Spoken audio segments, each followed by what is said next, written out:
तो किसी मित्र का एक प्रश्न है ब्रह्मचर्य को लेके। उन्होंने कहा है कि वो ब्रह्मचर्य का पालन करना चाहते हैं, लेकिन वो परेशान है क्योंकि उनको स्वप्न दोष हो जाता है। यानी कि सपने में, जिसको हम वेट ड्रीम भी बोलते हैं, कि सपने में सीमन निकल जाता है। तो पहले थोड़ा सा हम ब्रह्मचर्य को समझ लेते हैं कि ब्रह्मचर्य किसको कहा गया।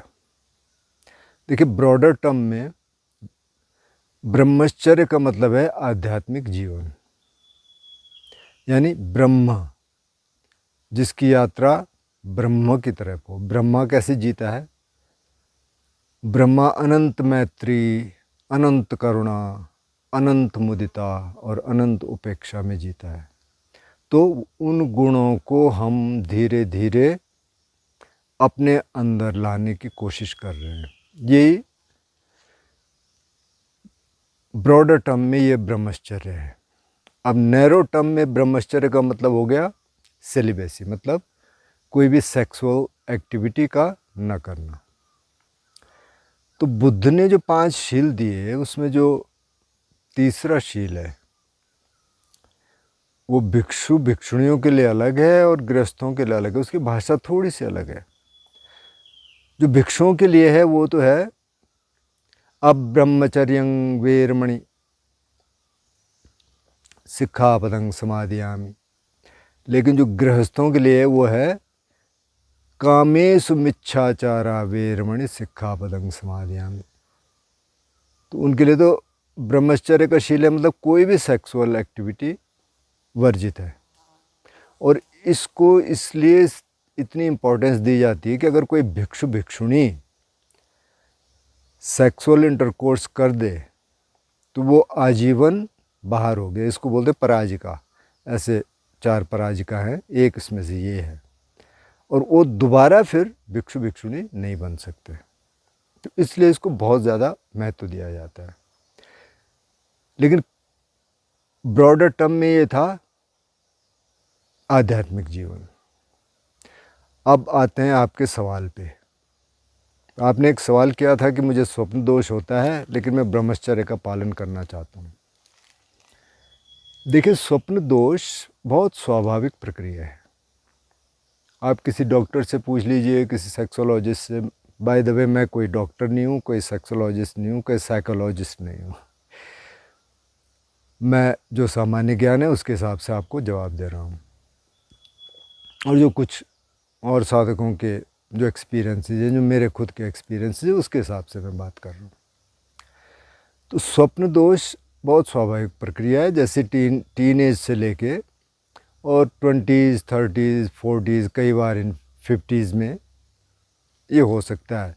लेकिन जो शुरुआत का है, जैसे टीन एज से लेके 20s में कोई है, तो वो थोड़ा फ्रिक्वेंसी ज़्यादा रहती है, क्योंकि वो ऊर्जा उसी समय नई नई है। तो वो स्वाभाविक है, बहुत स्वाभाविक है कि स्वप्न दोष होंगे। अच्छा, अब उनका एक प्रश्न था कि उनको कई बार, एक ही रात में 2 बार 3 बार स्वप्न दोष हो जाता है। तो यहाँ थोड़ा सा हमें देखने की कोशिश है। तो मैंने उनके कमेंट में जवाब दिया था कि आपके विचार कैसे चलते हैं। तो उन्होंने फिर जवाब दिया था कि हाँ, सेक्सुअल विचार चलते हैं। तो देखिए, अभी मनोविज्ञान ये है कि जिस तरह का आप सोचेंगे वो आपके सपने में आएगा।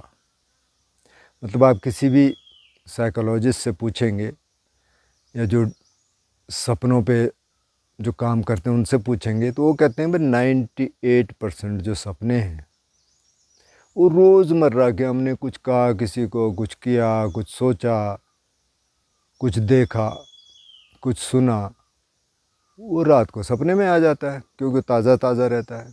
कुछ कुछ थोड़ा पास की मेमोरीज आ जाती हैं, कुछ साल पहले, 2 साल पहले, 5 साल पहले कुछ हुआ, वो भी आ जाता है, बचपन का भी आ जाता है। कुल मिला के जो दिमाग में है वो आ जाता है। अब आप अगर इस तरह का साहित्य पढ़ते हैं, खैर आजकल तो फ़ोन है, साहित्य पढ़ने की ज़रूरत नहीं है, सब कुछ फ़ोन में है। अगर आप इस तरह के विजुअल्स देखते हैं जिनसे काम वासना भड़कती है, तो जाहिर सी बात है ये तो होने वाला है, फिर वो स्वप्न दोष के रूप में आएगा। तो पहले तो इसको बंद कर दीजिए कि आप किस तरह का कंटेंट देख रहे हैं फ़ोन पे। अगर वो उत्तेजक है, अगर वो सेक्सुअली उत्तेजक है, तो उसको बंद कर दीजिए। अब आप विचार कैसे आ रहे हैं आपको, अगर बहुत सेक्सुअल विचार आ रहे हैं तो उनको थोड़ा बदल दीजिए। बुद्ध कहते हैं कि पहले थॉट को बदल दो, बोलो कि भाई मुझे नहीं चाहिए ये। तो अगर आपने बदल दिया तो सेक्सुअल थॉट नहीं आएंगे, आपको कम आएंगे। तो ये जो प्रक्रिया है जो स्वप्न दोष की, वो कम हो जाएगी। तो कम होना कोई दिक्कत नहीं है।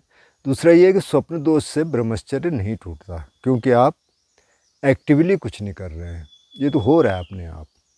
तो ये किसी को भी होगा, ये भिक्षु भी होगा, उसको भी होगा। और ज़्यादातर ये जो प्रक्रिया ये पुरुषों की ज़्यादा है, मतलब पुरुषों की ही है। तो इससे ब्रह्मचर्य तो टूटता नहीं, लेकिन आपको ये देखना पड़ेगा कि आप क्या कर रहे हैं, कैसे सोच रहे हैं। अब अगर बहुत ज़्यादा ऑब्सेसिव थॉट्स आ रहे हैं तो बुद्ध ने उसके लिए एक खास प्रैक्टिस दी है, उसको बोलते हैं अशुभ चिंतन। तो शुभ चिंतन क्या है, मतलब पाली में स है और संस्कृत में श है, तो कई बार मैं पाली का मेरे को ज़्यादा आदत पड़ गई, तो मैं शुभ की जगह शुभ बोलता हूँ। तो शुभ चिंतन क्या है? शुभ चिंतन ये कि हाँ वो कितना अच्छा शरीर है, ओहो उसका कितना अच्छा बाल हैं, उसके कितना अच्छा चेहरा है, और उस पे चल पड़ता है और फिर वो सेक्सुअल थॉट में बदल जाता है। तो उन्होंने कहा कि भाई ये चिंतन करो, पहले तो अपनी बॉडी में करो कि वैसे ये बॉडी, ये शरीर 4 तत्वों से बना है। इसमें पृथ्वी तत्व है, पृथ्वी धातु है, वो धातु बोलते हैं उसको। जल धातु है, अग्नि धातु है और वायु धातु है। अब कहीं कहीं उसमें आकाश धातु भी जोड़ देते हैं, और कभी कभी उसमें विज्ञान यानी कि कॉन्शियसनेस भी जोड़ देते हैं। लेकिन मेनली 4 जो पकड़ने वाले हैं, आकाश तो हर जगह आकाश है। तो पृथ्वी धातु है, पृथ्वी धातु क्या है?